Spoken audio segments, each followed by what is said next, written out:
Bashkimi Evropian pretë që presidenti Gjorgje Ivanov të konsultohet me partitë dhe sa më shpejt të përcaktojë mandat të ri për formimin e një qeverie stabile. Zëdhënësia e Bashkimit Evropian tha se përbërja e re qeveritare duhet të jetë e gjerë dhe të mbështetet në konsensus të fuqishëm reformues dhe bashkëpunim ndërretnik. Brukseli pretë që qeveria ardhshme të respektojë marrëveshjen e Përzhinës, por edhe të angazhohet për zgjidhjen e prioriteteve urgjente, që janë kyç për integrimin e plotë të Maqedonisë në Bashkimin Evropian dhe NATO.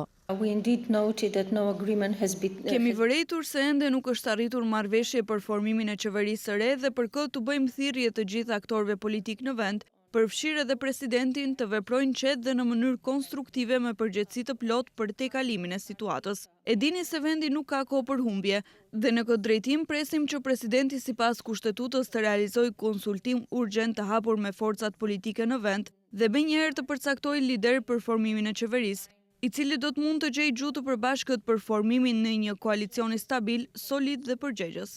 Ambasada e SBA-s me vëmendje ndjek procesin e bisedimeve për formimin e qeverisë dhe porosisin që bisedimet të vazhdojnë. Ne me padurim presim të punojmë me qeverinë e Maqedonisë pasi të formohet që të avancohet integrimi euroatlantik me zbatimin e reformave të parapara në marrëveshjen e Përzhinës, sidomos në pjesën e sundimit të së drejtës. SBA ngel edhe më tej partneri i Maqedonisë në këto përpjekje.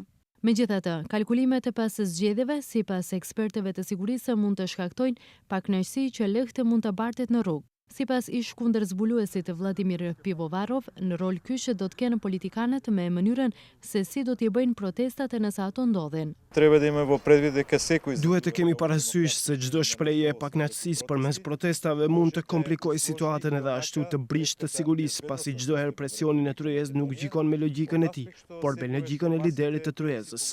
Brukseli dhe Washingtoni nga vendi kërkojnë që të respektohet e marrëveshja e Përzhinës, por edhe urgjentisht të zbatohen reformat me theks në gjyqësor.